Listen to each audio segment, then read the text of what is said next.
Good day. Welcome to the Cory Morgan Show. We're getting into spring finally. It's about time. I can't stand winter. I just can't make myself like it.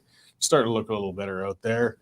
So, yes, welcome to the show. Seeing you guys all checking in and signing in. It's much appreciated. I got something to announce today.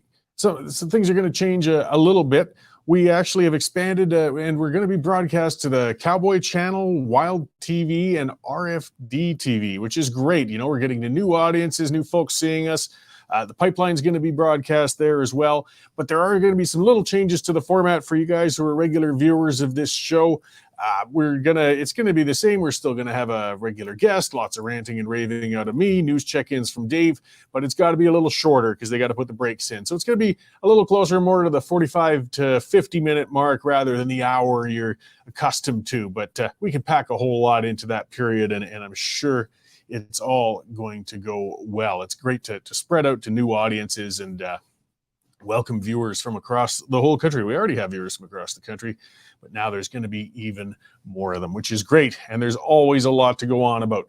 So I'll start with getting on with what has me worked up today. I want to start with a quote from fantastic man, PJ O'Rourke. I loved his work.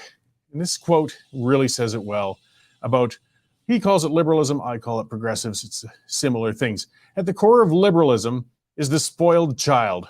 Miserable, as all spoiled children are, unsatisfied, demanding, ill-disciplined, despotic, and useless.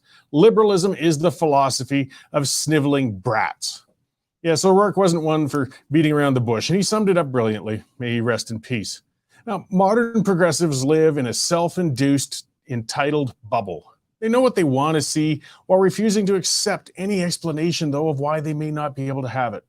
Instead of reconsidering a policy when it fails to achieve its objective, progressives scream louder and double down as if that could change the outcome. Now, what got me going on this one is hearing some elected officials and activists recently calling for rent control. And yes, inflation and higher rents are pressuring many citizens, and we'd all like to find ways to ease that pressure. The problem with rent control, though, is it's been tried dozens of times in dozens of jurisdictions, and it has maintained an impressively consistent 100% failure rate. It only causes shortages in supply as investors and property owners flee the rental market.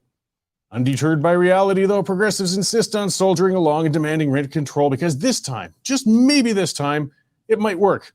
Sounds a lot like the contemporary supporters of communism. This habit of willful blindness doesn't stop at rent control, of course. That's just a recent and more stark example. Let's look at addiction enablement activists, for example, as they continue to push their ideology of deadly, unintended consequences, despite the catastrophic failure of their policies in every city on the west coast of North America.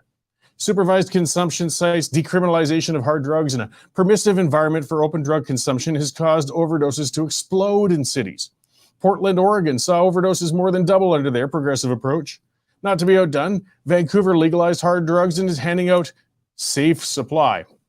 The fruit of that effort has led Vancouver to break records in daily recorded overdoses. Still, progressives insist if we just enabled the addicts a little more, if we enabled it a little harder, they'd somehow kick that habit and become functional members of society.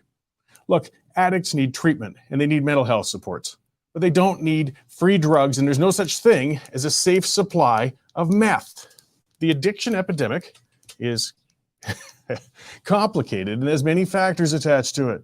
One factor is the progressive trend of deinstitutionalization over the last few decades. It's a mouthful. Well-meaning but misguided governments close down mental health facilities and move towards community living initiatives. Unfortunately, that initiative has led to people with mental health challenges finding themselves either on the streets, in jail, or dead. We don't like the idea of incarcerating people due to their having a mental health issue through no fault of their own, but it doesn't matter what you like or don't like. A reality has to be faced that some people simply have to be kept in a secure environment for their own protection and for the protection of others. Are they maintaining dignity on the streets? That's what they like saying. We've got to allow their dignity. Really? When they're passed out and having lost bowel control in a bus stop, there's no dignity left anymore, guys. A growing addiction problem, of course, also leads to the growing gang problem as criminals compete to supply the drugs to these addicts. Now, those gangs often go to war, and we see spikes in shootings in city centers, and progressives love to demand simple solutions to complex problems as usual. Rather than dealing with the complicated and sticky issues of often ethnic-based gangs, and illegally imported handguns, they demand the illegalization and seizure of firearms from law-abiding citizens, hunters, such. There's no evidence such seizures will make anybody feel safer. But progressives aren't bound by evidence, only impulses and knee-jerk reactions. Likewise, as we see the cost of living skyrocketing, progressives are accusing food producers and retailers of greed and gouging, despite readily available data indicating narrow profit margins in those industries. Meanwhile, progressives refuse to accept the impact government actions such as carbon taxes or chemical fertilizer bans might have on food production costs. Cognitive dissonance can get expensive, guys. The protests and even eco-terrorism against petrochemical production in Canada continue to expand as progressives continue with an ongoing tantrum against petrochemicals. They refuse to accept the reality that we don't have a feasible alternative to them yet. Intransigently digging in their heels, they demand we transition out of oil and gas, but can't explain what we'll be transitioning into. Germany learned this lesson the hard way rather recently, and they've gone back to burning coal, but our local progressives have planted their fingers in their ears whenever that's mentioned. Like most incalcitrant children, progressives scream loudest when their demands are blunted.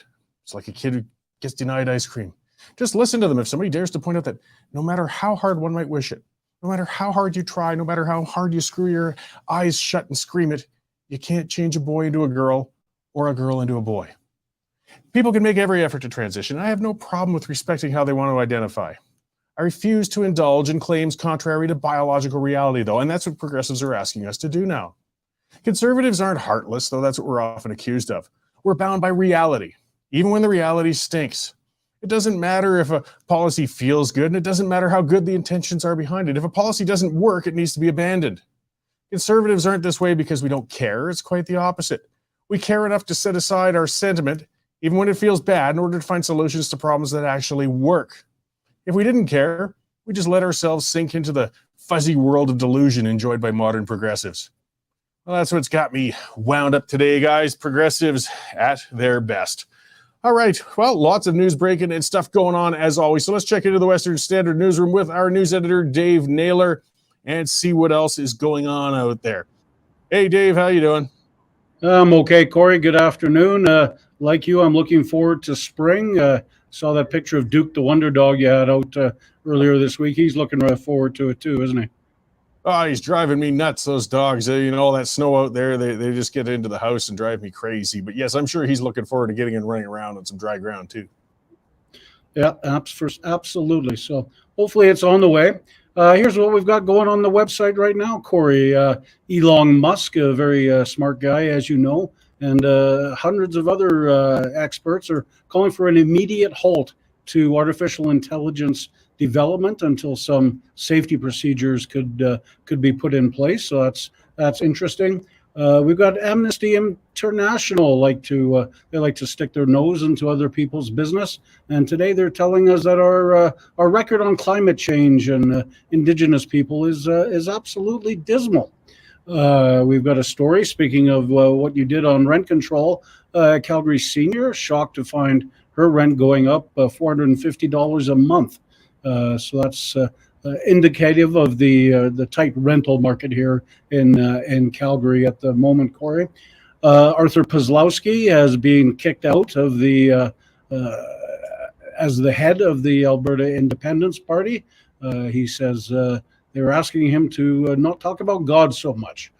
So that's interesting. And we've got some shocking video, tragic video up on a guy who stole a police car in Southern California. Stole a California Highway Patrol car, and there was a high-speed chase, 160 kilometers an hour. He saw a spike belt ahead of him and decided the best thing to do would be to jump out of the vehicle, and let's just say it didn't end well. Lots of other stuff coming up, Cory. We've got City of Calgary has decided to expand their backyard hen program. So last year they did it with 100 households. Now anybody in the city who wants to bring in those cluckers into their backyard can do so. So just hope my condo board says no. Our newest reporter, Shay Bottomley, who you might be able to see over my left shoulder, furiously working away. You'll remember the rash of beheadings of John A. Macdonald statues and topplings of Queen Victoria statues. Well, now the thing to do apparently is to behead statues of Mahatma Gandhi. There's been several across Canada, the latest coming on the Simon Fraser University campus in Burnaby. So Shay is working on that. And our senior political columnist, Linda Slobodian's got a really good one coming out this lunch hour. An NDP Writing Association in Edmonton decided to hold a fundraiser. So, of course, they brought in a drag queen dancer. And there's video of they taking money from children as they dance around in drag. So that'll be up shortly and highly entertaining, I'm sure, from Linda. So, yeah, another busy day, Corey. So it's all good. Right on. Well, thanks for the updates, Dave, and I'll see you in the newsroom after the show. Thanks, Corey. Right on. That is our news editor, Dave Naylor. And as you can see, lots of stuff breaking, lots of things going on out there in the world, and the Western Standard's covering it. I mean, we have more stories getting posted than most of the old legacy establishment media sites. And the reason we can do that, I'll just throw that out there quickly, is because of you guys who have subscribed. We can stay independent. We don't take tax dollars, and it allows us to keep producing that content. As we said, Shay is a new reporter. We got Jonathan Bradley, Arthur Green, all sorts of people, Linda Slobodian, doing great work. If you haven't subscribed already, guys, it's only $9.99 a month, just like a newspaper subscription. You know, it helps us keep producing this stuff. And if you've subscribed already, thank you very much. And so many of those divisive issues that are coming out, you know, we're hearing about that across the country. This trend, the drag shows. This one, you know, I'm so mixed on this. I mean, I'm very personally socially progressive. Grown adults want to go out, do whatever they please.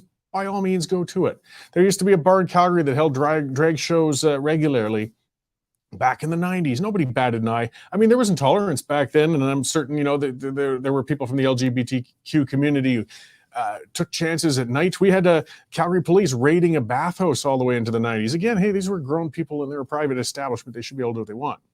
But it just seems with the activists, again, you see, this is where I'm talking about the delusional progressives, not your run-of-the-mill progressives, the activist element. They push and get too far. And they just, once they get the rights that they should have gotten, they look for more. But then they push into the unreasonable and they cross lines that shouldn't be crossed. And I think it's unfortunately doing a disservice to a lot of the people who enjoyed things like drag shows responsibly. But there's this fixation now of getting in front of kids with it. And that's what gets people upset. That's what gets them worked up. Why? Why are you so stuck on getting in front of children with this? And a lot of these are very benign. The readings in schools, I mean, they're odd, but a person made a good point to me a little while back. I said, oh, it's kind of crazy with this made-up Tammy Faye Baker-looking drag queen sitting there reading stories in front of kids in a library in Calgary. But they said, well, did Mr. Dress-Up look normal? Did Captain Kangaroo look normal? I mean, Pee-wee Herman, there were a lot of people who did kids programming, looked a little different and exaggerated. You know what? Yeah, that's fine. And they're just reading kids' stories.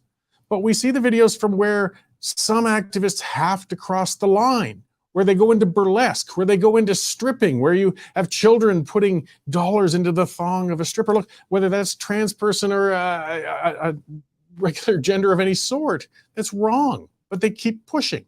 And another one that was horrible, it was on the Western Standard site as well, that video was posted, of a 13-year-old kid who's been pushed into dressing up in drag as a young woman, while a bunch of grown men sit around and he's doing like a strip show in front of them. Guys, that's pedophilia. That's not indulging art or gender identity. This is a sexualized child on a stage in front of what I will say are perverse men. We've got to rein this back. Again, it's too much. But, you know, but I think that's part of it. Some activists, they feel they just have to keep pushing. They have to keep moving, and it's never enough. Well, now it's time to draw the line in the sand and say, guys, that's enough, or gals, or whoever you might be. It's too much.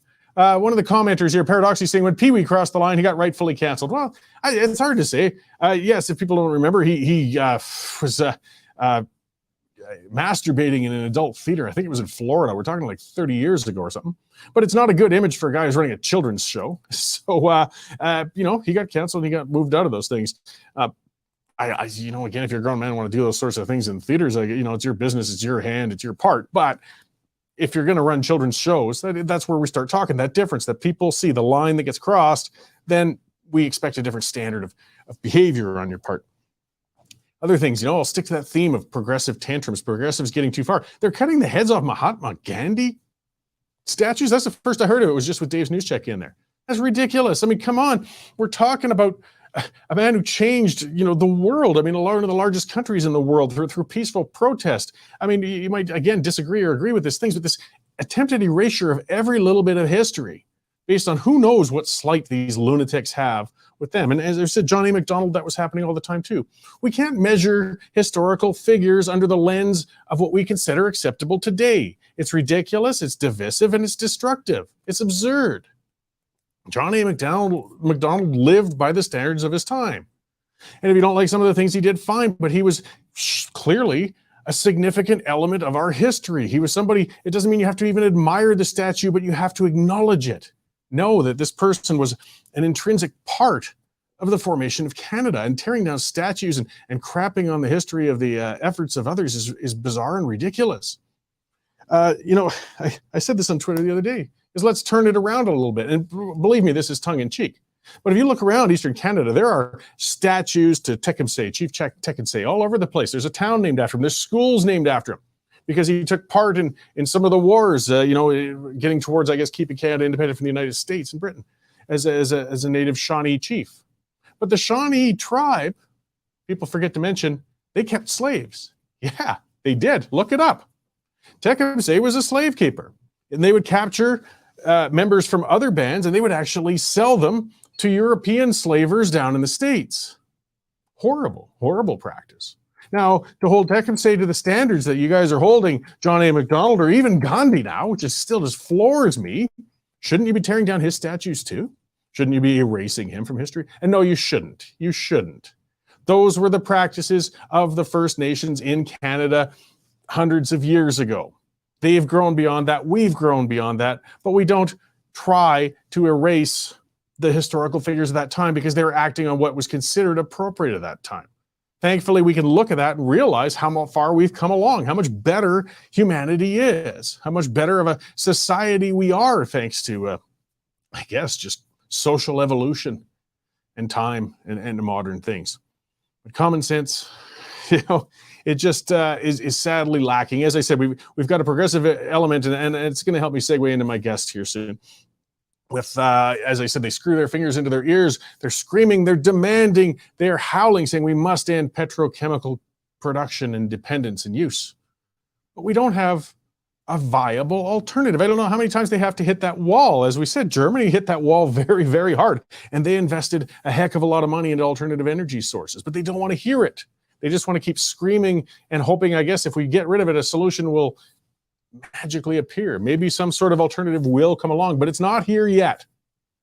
And what they've been doing is, some of it we see out in the streets. We see the protests, we see the screaming, we see the howling. Fine. It's their right to do it, whether it's ridiculous or not. But something that's a little more insidious is the divestment movement. People don't hear about that a lot. But what they're doing is they're approaching the financial institutions that back energy exploration, or the pension plans that invest in energy projects and programs, and insurance companies that fund those things. So what they're trying to do is backdoor, cut off all the money from these petrochemical industries and others, mining and other things. And again, they don't look to what would happen if they actually got their wish and these companies disappeared. They just want them to disappear. Well, wanting it isn't enough. So somebody's pushing back, which is great, because this is an issue that's sliding under the radar, and people don't realize how damaging it actually is. And I'm sure she may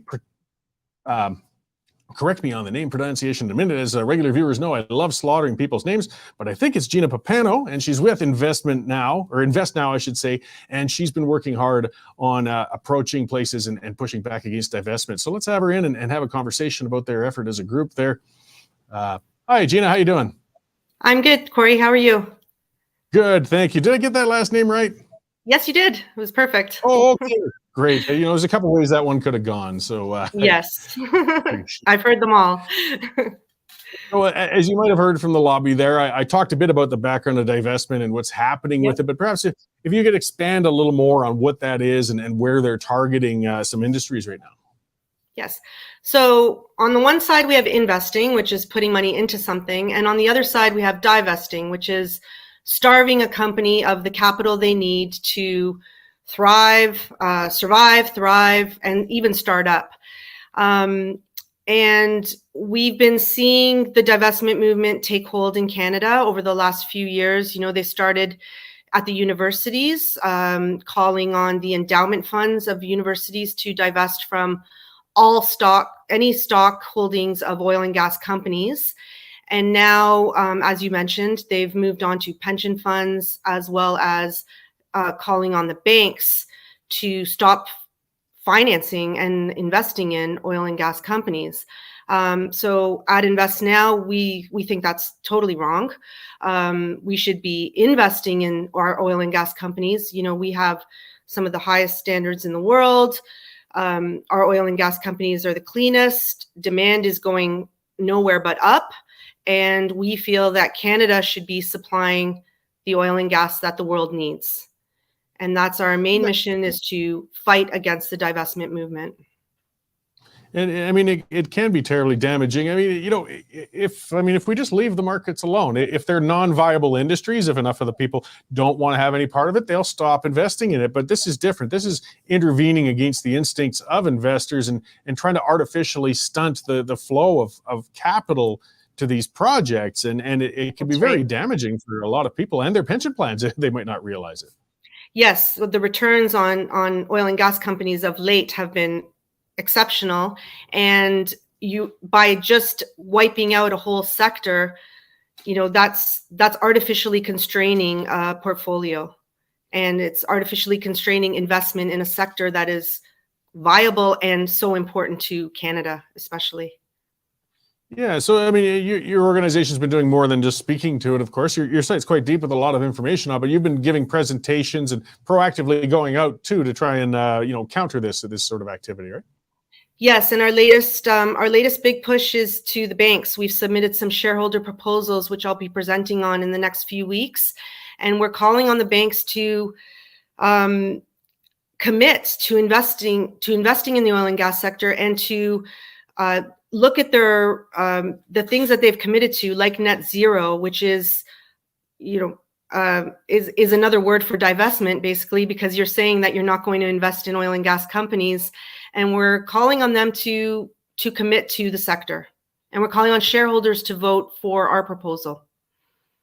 Well, that's it. I mean, if you can get to the shareholders, those are the people that are actually in the end of it putting their money in, and they want a return on it. That's why they're doing it.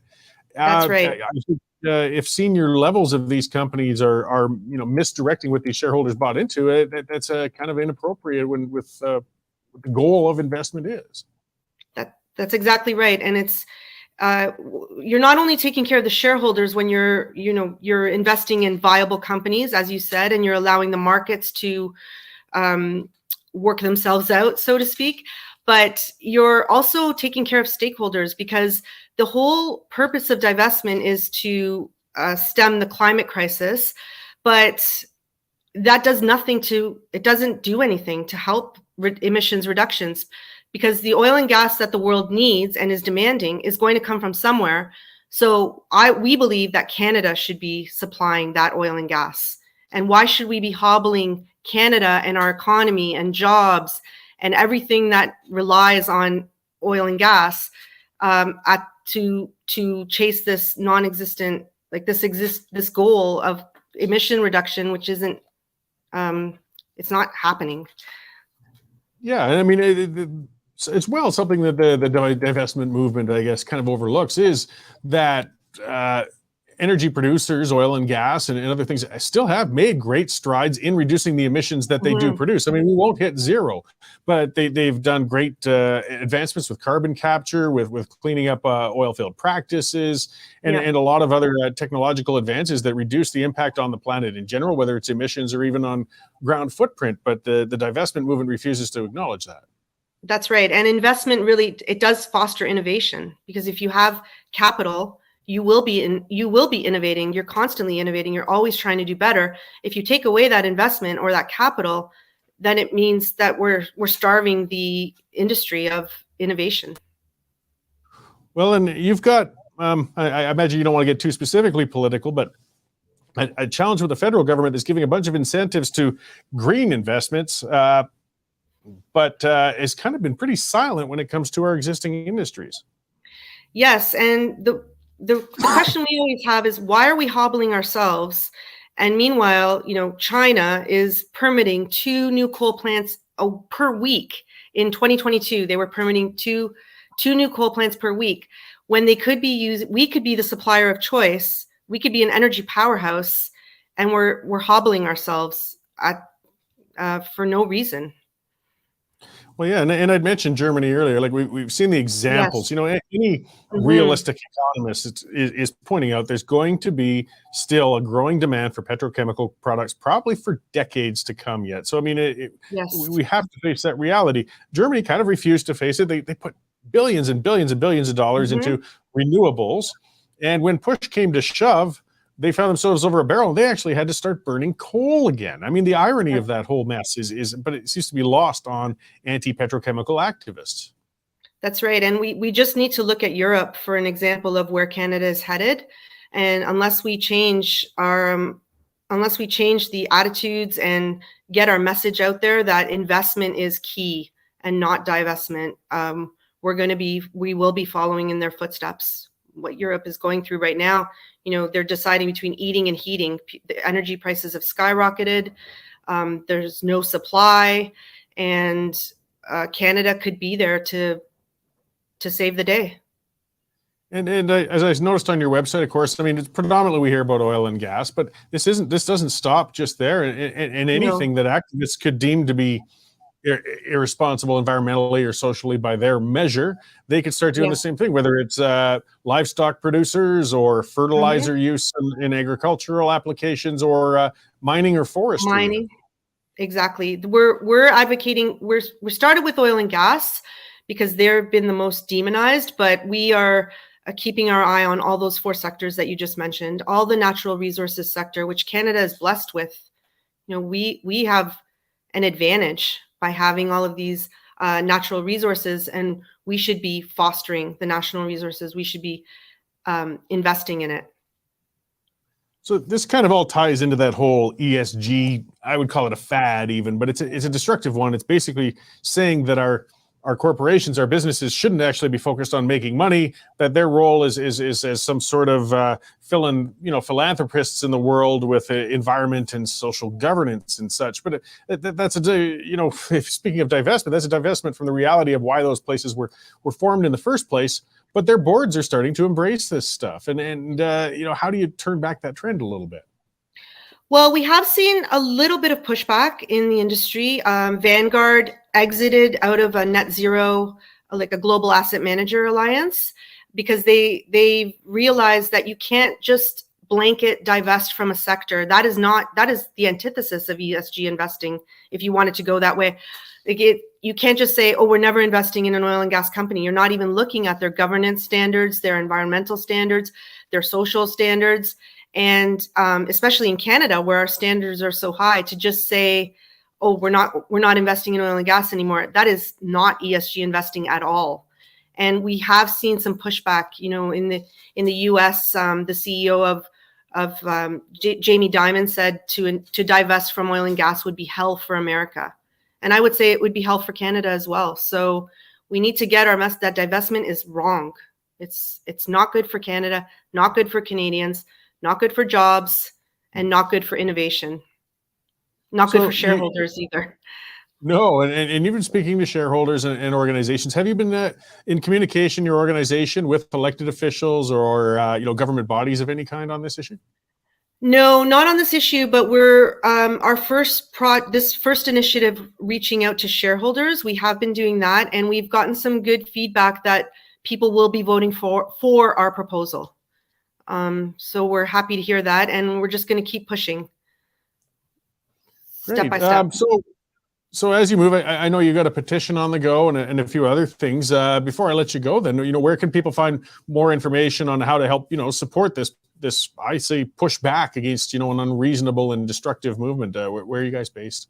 Yeah, people can go on to sdin.ca and look at our campaigns. We have a campaign for the university professors across universities across Canada to reject the divestment agenda because they're pushing for their pension funds to divest.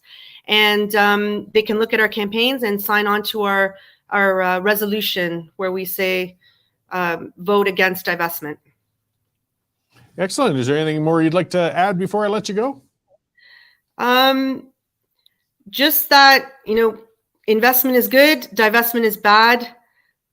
Let's not hobble Canada at the expense of a climate emissions reductions that aren't happening anyway.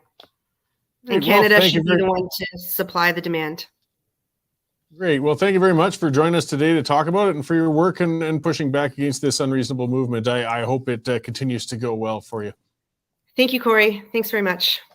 All right. So that was Gina Pappano of InvestNow, and look into it, guys. Support it at the very least, the petition and things like that. Like I said, this is sneakier than most environmental moves in a lot of ways. When they go out and block railways and protest on the streets and do some of their other ridiculous stuff, it's annoying, but we see it. But this is actually a little more, as I said, insidious. They're going to the route of investment, and this could be very costly for us. So by all means, check this out. And I was happy to see somebody making an effort to push back on that. Because again, hey, if we remain apathetic, they win. Credit to give to the progressive protesters and the ones out there. They organize, they get off their butts, they make noise, and that's why they unfortunately get away with murder. So we've got to get active as well. And there's one of the ways you can do it. All right, so I see some of the comments in the comment scroll about, and it's been breaking recently. This is a big deal, and we're still kind of finding out what's going on. With Premier Danielle Smith in Alberta. And I want to expand a little on it because we do have people across the country listening in. As you know, Premier Smith's had a hard time finding her feet in a lot of ways since becoming leader. There's an election approaching in a couple of months. And there was word that she had been inappropriately communicating with the prosecutor's office on behalf of people charged through the period of time with COVID lockdowns and restrictions and things like that. And that was scandalous at its time when it was accused, but Premier Smith had gotten up and said, no, I didn't. I never directly spoke to them and such. Well, Artur Pawlowski, now he's a, how would I put it, bombastic Alberta preacher, quite a character. And yes, he got charged a number of times for holding church services. I don't want to go into discussion of whether or not that was appropriate to charge him for holding services. I don't think they should have, but it doesn't mean that he's a smart or decent person. And that's what some people are realizing right now. So Danielle Smith, Premier Smith has been actually quite sympathetic to Mr. Pawlowski's plight. Again, maybe not necessarily, supporting him, but doesn't feel he was charged in the correct circumstances. So it looks like she had a conference call or something of the sort with Artur Pawlowski and some others in January. And during that call, she said that she had communicated regularly with the prosecutor's office. She didn't, and she actually kind of couched it a few times in saying that she couldn't change their path and she couldn't force them to do their things. Her role as premier means, she doesn't interfere directly in criminal cases. But, you really get that line fine when the premier's communicating directly with prosecutors' offices, even if your communication is not trying to pressure them. It looks bad. Plus, it's very contrary to what she communicated, saying she'd never had those communications in the first place. So for whatever reason, either way, a mistake on Premier Smith's part, absolutely, I think, but we'll see as this unfolds. But this is a big one. And the other mistake was talking to Pawlowski in the first place. I've known Premier Smith for a long time. We worked together in politics in the past. She worked here at the Western Standard for a while. If anything, Premier Smith has as a character flaw of her own is she really does seem to have a tendency to try and see the best in everybody. And she has a hole sometimes when it comes to judging the character of others. So she innocently, I think, had that conversation with Pawlowski because she felt for his plight and she spoke to him. And for whatever reason, Mr. Pawlowski has decided to leak the video that you could tell by the way the camera was held. He sneakily recorded during their conference call and violated that confidence and gave it to the CBC, and the NDP are having a field day with it. So we'll see as that unfolds. But I tell you, Alberta is in the midst of an election that's going to be very close by most measures. And with a blow like this, when we're going to see now the Premier's office in damage control mode for the next little while, this is a very, very big problem So we'll certainly be watching that closely as it unfolds in times like this and everything else. And, as we see, one of the commenters saying, have the utmost respect for Pastor Pawlowski. And that's fine. As a minister, he's done his work and things, but as a politician, he's been an absolute disaster. His own party just fired him the other day. That was another story that came up. He was leading the Alberta Independence Party. I think they got 40 votes or something in a recent election. And even they couldn't handle him any longer and moved him along. So perhaps he should stick to his pulpit. But that's going to be breaking news here for a while. Okay, another one, big this week, of course, is the federal budget. We should talk a little bit about that. Because it was, it was kind of what we expected, which was too bad because we expected a high-spending, nasty Liberal budget. And, most of it was to keep Jagmeet Singh, the NDP leader, and make sure that deal's maintained because Justin Trudeau doesn't want to lose his minority government and he doesn't want to address the Chinese Communist Party interference issue that's going on. So he's buying Jagmeet's love. The problem, of course, and some people aren't old enough to remember it. I think myself and, of course, and many of our listeners are. The interest payments, deficit financing, you can't go too long with it. The only thing that's kind of saving the government's butt, and it's not just the federal government, all the provincial governments have been borrowing too, has been low interest rates. So if you go all the way back to the 90s, when we had the whole country had to cut the budgets. They had to, provincially, federally, even the NDP government in Saskatchewan under Romanow balanced the budget because people were disgusted by the amount of money that was going out in interest on the debt. Because that's money flushed down the toilet. That's money, the tax dollars coming out of your wallet that don't go towards a social program, don't go towards healthcare, building highways, or even another ugly public art project. They go flush down the toilet of interest payments on a debt. They're living on the credit cards. And it's costly and we can't keep doing it.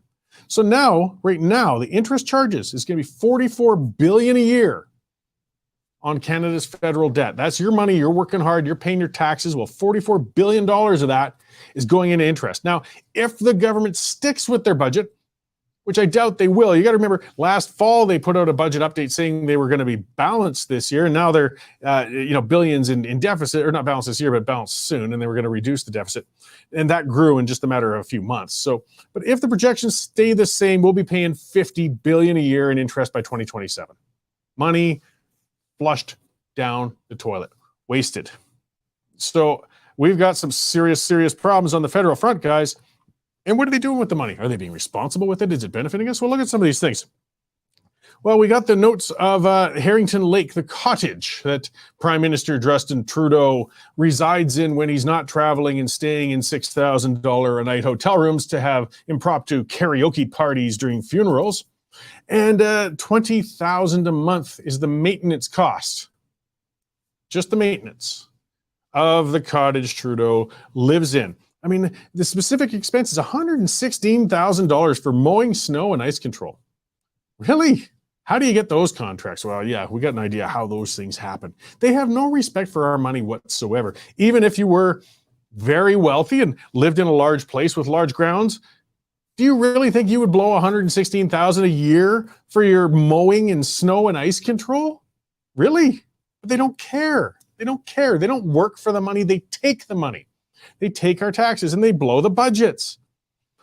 What's the other thing we saw recently? The Governor General, she did a $90,000 day trip, one day, to go up to where she used to live and visit for a day up in the Arctic, and came back. $90,000.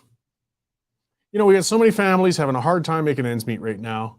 They'd love to go on vacations. They'd love to take the kids out. They'd love to do something. They can't afford to. They're getting taxed to the hilt. The cost of living is going up. The government's higher spending is only going to spur more inflation. Yet what do we got, though? A prime minister who gets himself into $6,000 a night hotel rooms. And his appointed governor general spending $90,000 on a day trip.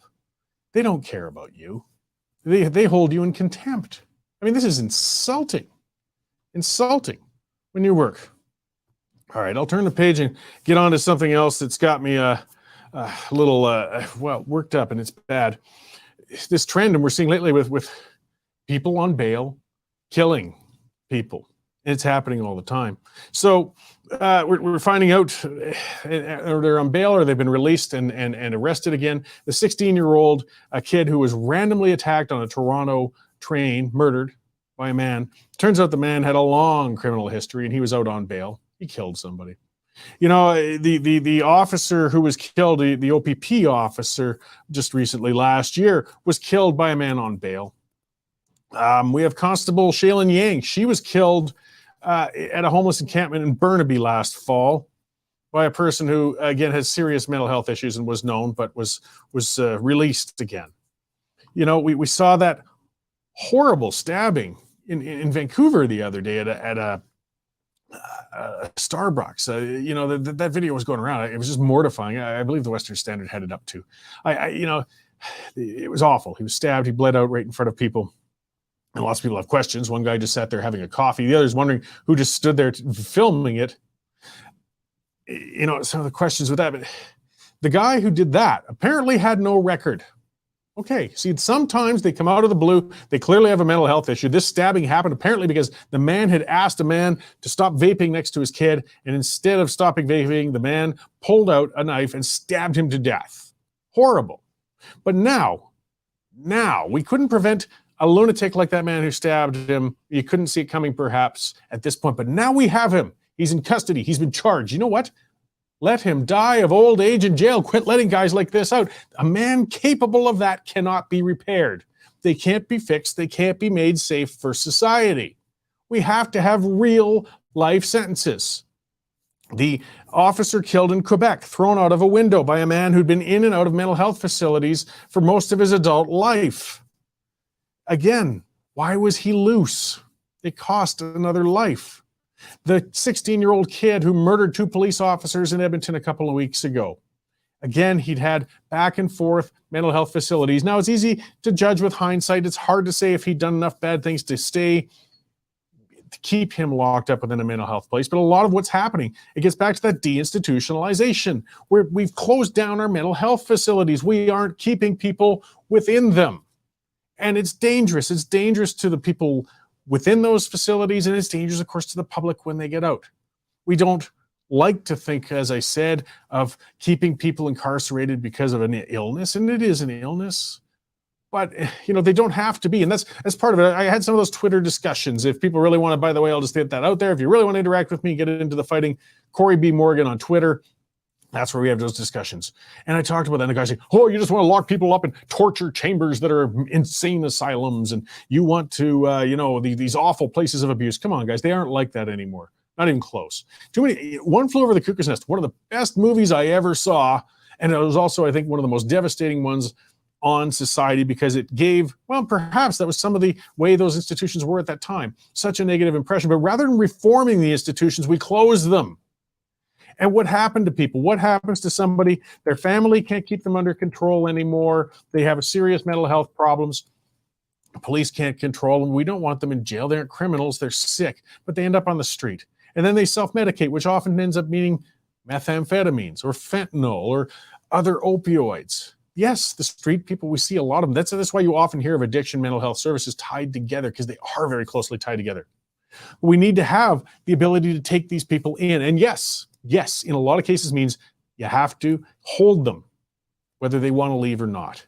And it's for their own sake. And it doesn't have to be an electroshock therapy place dominated by a nurse rat shed who wants to emasculate men in pajamas. It's not like that anymore, and it doesn't have to be. I mean, people say, again, we want to protect the dignity of these people. Are they enjoying dignity now? But we've got lives being lost, whether it's the criminal ones, as the OPP officer who got shot, or the ones with regular mental health problems, which again should be, again, kept within for the sake of everybody, for the sake of them. That's what I talk about, the irony, the middle disconnect. These progressives say, we're being compassionate by giving safe supply. Really? Get out there in the street and check it out. What does your compassion look like? You got people living in misery. They're shuffling along, bent over. You ever see people walk with that? You see them in that strange stooped over look, you know, on a corner, and they're kind of slowly passing out. Just so you know, if you're wondering what that is, that's fentanyl. That's what it does to you. It gives you that bend, and you walk that strange shuffling way. You probably see them walking up and down the curbs begging for change in downtowns. You see them passed out in train facilities. Vancouver yesterday, there's a video just went out on Twitter I saw, was another stabbing incident between two addicts in the middle of a station. And in Calgary the other day, we had a bunch of women get into a fight and stab each other in a residential area in a station, a train station as well. And you say it's compassionate to leave this where it is? It's compassionate to keep these people loose, armed, and attacking each other and other people? That's not compassion, that's delusion. And innocent people are dying because of it. So again, back to that earlier theme on what I went on about to begin, my whole rant is I don't care what your fuzzy notions of how things are supposed to be. We need policies that actually have outcomes. That's compassion, the changing things, even if you don't like the way that policy has to go. And, instead, we got a government that's fixated on green energy and fluffy crap and stuff like that. They spent $9 billion on a dental plan to keep Jagmeet Singh happy. I didn't hear any mention of mental health supports. No matter how big your dental plan is, the meth is going to eat the teeth out of those guys, I would rather that money went into mental health supports, get them stable, get them hopefully perhaps fixed. Mental health doesn't have to mean a life sentence, but if they are dangerous, then sometimes it does. We got to get realistic on this. And I'll finish with one other thing with where money was wasted, because we got a government that's kind of picking up where the Chrétien government failed, and that's with going after law-abiding firearm owners. We spent $2 billion on a failed registry in the past, in the 90s, and that's 1990s dollars, so $2 billion. Imagine if we'd spent that then on expanding mental health treatment for people. Because the money on the registry didn't prevent a single crime. It didn't help anybody. But money on mental health facilities how many crimes would it have prevented? How many families would it save? How many suicides could it have prevented? I mean, if you divide that up among the provinces, hundreds of millions of dollars to every province in the country to expand and get out there and help people. But no, we don't talk about that. We're giving dental programs because Jagmeet Singh wants to buy support in lower mainland Vancouver. Got to get our priorities right. I noticed the most recent commenter, Tracy, saying green energy and drag shows seem to be their priorities rather than lies. Yeah, prioritize. And prioritize one role of the government. I don't want to see any more government than we have to. One role is to keep us safe, and they're failing in it. So we got to keep on them. Okay, that covers it for today, guys. Next week, I'm going to have Franco Terrazzano from the Canadian Taxpayers Federation on. We're going to talk about the federal budget and a whole bunch of tax increases that are coming along on April 1st. Yes, happy April Fool's Day. And of course, there'll be other news items and ranting and raving on my part as well. So thank you all for tuning in today, guys, and I will see you all next week. Canadian Shooting Sports Association. Without the CSSA, our gun rights would have been taken long ago. These guys are on the front lines helping to draft smart and intelligent firearms regulations and legislation in Canada. And more importantly, educating the public about how we keep guns out of the hands of the wrong people. To become a member, it's absolutely worth every penny.